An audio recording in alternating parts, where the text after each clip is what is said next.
Hello friends, स्वागत है आप सभी का योगी एम्प्लॉय हेल्पलाइन पे।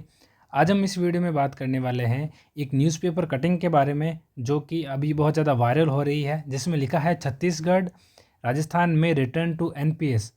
यानी कि राजस्थान और छत्तीसगढ़ में फिर से एनपीएस आ सकती है। ये जो न्यूज़ कटिंग है ये एक्चुअली फाइनेंशियल एक्सप्रेस, जो कि जो फाइनेंस से रिलेटेड न्यूज़ कवर करता है, और इस मामला में वो बहुत ही ऑथेंटिक न्यूज़पेपर है और ये अपनी रिपोर्ट्स के आधार पर न्यूज़ जारी करते हैं। तो इनकी रिपोर्ट्स के आधार पर इन्होंने ये न्यूज़ जारी की थी। अब हम इसमें देखने का प्रयास करेंगे इस वीडियो में क्या क्या रीज़न दिए गए हैं कि एनपीएस आने के क्या क्या चांसेस हो सकते हैं और क्यों इन लोगों ने इस प्रकार की न्यूज़ छापी है। और जो यहाँ पे आपको दे रखी है ये बस आधी कटिंग की है, तो हम जानने का प्रयास करेंगे कि जो पूरी न्यूज़ थी वो क्या थी और वो किस बारे में थी। तो चलिए फ्रेंड्स, वीडियो शुरू करते हैं। वीडियो शुरू करने से पहले अगर आप इस चैनल पर नए हैं तो इस वीडियो को ज़रूर लाइक कीजिए, और आपकी क्या राय है एनपीएस के बारे में, ओपीएस के बारे में, वो इस कमेंट सेक्शन में ज़रूर बताइए हमें कि आप क्या सोचते हैं, एनपीएस वापस आ सकती है राजस्थान और छत्तीसगढ़ में या नहीं। तो चलिए वीडियो शुरू करते हैं। तो फ्रेंड्स, अब हम आ गए हैं फाइनेंशियल एक्सप्रेस की जो ऑफिशियल वेबसाइट है उस पर, और यहाँ पर आप देखेंगे तो न्यू पेंशन सिस्टम में return in Rajasthan and Chhattisgarh, ये जो न्यूज़ है वो यहाँ पे देख सकते हैं आप। और इसके नीचे हम जाएंगे, डिटेल में देखने का प्रयास करेंगे कि वास्तव में ये कहना क्या चाह रहा है। यहाँ पे आप देखेंगे तो लिखा है the Bharatiya Janata Party which backs to the reform oriented contributory National Pension System will likely bring back the beneficiaries funded new pension system in Rajasthan and Chhattisgarh, where the party is set to form government soon, having drubbed the ruling Congress party in the recent assembly elections। यानी यहाँ पे दोनों ही राज्यों में जो राजस्थान सरकार है वो कांग्रेस सरकार को हटा के जल्द ही आने वाली है, और जो कांग्रेस सरकार है उन्होंने यहाँ पर ओपीएस लागू कर दी थी एनपीएस को हटा के। और आगे लिखा है the Congress government in these two states has or reverted the physical imprudent non contributory OPS from NPS last year. यहाँ पे आप देख सकते हैं कि ये कह रहे हैं कि जो कांग्रेस सरकार है वो ओपीएस को हटाकर एनपीएस लाई थी। ये सब चीज़ें तो हम जानते हैं, लेकिन इस जो आर्टिकल में जो विशेष जो बातें हैं अब हम उनको देखने का प्रयास करते हैं। यहाँ पे आप देखेंगे, यहाँ लिखा है with some state reverting to OPS to their staff, Reserve Bank of India paper has warned that the physical cost of OPS would be as high as 4.5 times that the NPS is in the event of all the states switching to OPS. This would virtually leave title resources for development work. इनका यहाँ पर कहना है कि जो फिलहाल हाल ही में एक आरबीआई की रिपोर्ट जारी हुई थी, उसके अनुसार आरबीआई ने कहा था कि जो ओपीएस है वो 4.5 गुना ज़्यादा महंगी पड़ती है सरकार को एनपीएस के मुकाबले। और इसका आप अगर उल्टा सोचो तो आप ये भी कह सकते हैं कि सरकार को एनपीएस 4.5 गुना सस्ती पड़ती है ओपीएस से। तो आप सिंपल सा देख सकते हैं कि कर्मचारी को भी उतना का ही नुकसान है, यानी जितना नुकसान बजट में सरकार को हो रहा है। अब सीधा मतलब तो यही है कि 4.5 गुना का जो ये आंकड़ा दे रहे हैं वही जो अब नुकसान है वो कर्मचारी को झेलना पड़ेगा। तो जो कर्मचारी को जो मिलने वाली है यहाँ पर पेंशन, वो आप सीधे देखेंगे कि कम से कम 3 से 4 गुना कम होती है ओपीएस के मुकाबले एनपीएस में। तभी तो सरकार को ये 4.5 गुना सस्ती पड़ रही है आरबीआई के अनुसार। तो आगे लिखा है राजस्थान जॉइंट एनपीएस इन जनवरी 2004, 2004 में हमारे यहाँ पर आई थी ये स्कीम।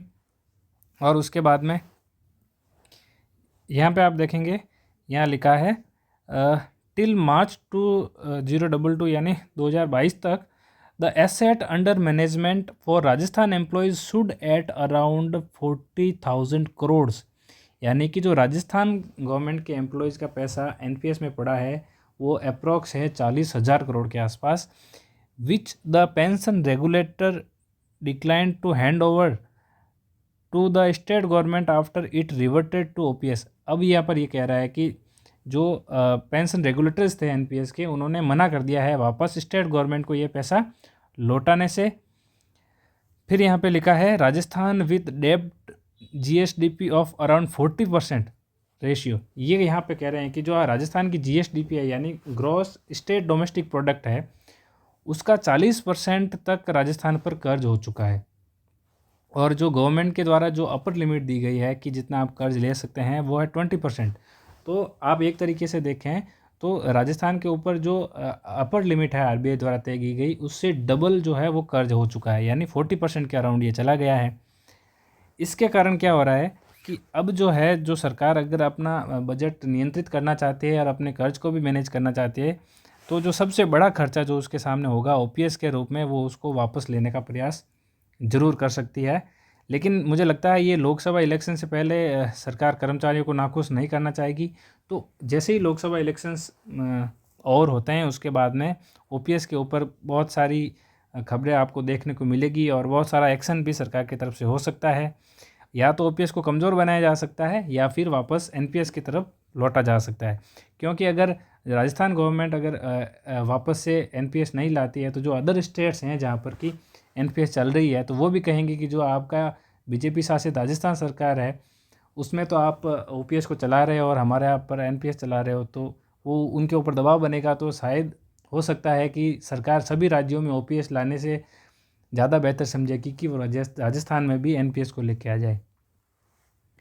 आगे लिखा है with the subsidies welfare steps announced by BJP the physical deficit numbers of Rajasthan already 40% estimated for financial year 2024 compared with the prudential level of 3% of GSDP may deteriorate further।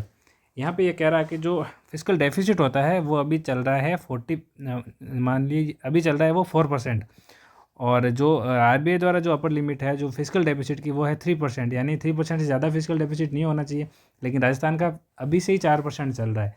तो जो आने वाली सरकार है वो कैसी योजनाएं ला पाएगी सामाजिक सुधार के लिए, और जो सामाजिक कल्याण की जो नई स्कीम्स होती है वो लाने में उसको बहुत सारी दिक्कतें आने वाली है, क्योंकि उनको बजट मैनेजमेंट में बहुत ज़्यादा मशक्क़त करनी पड़ेगी।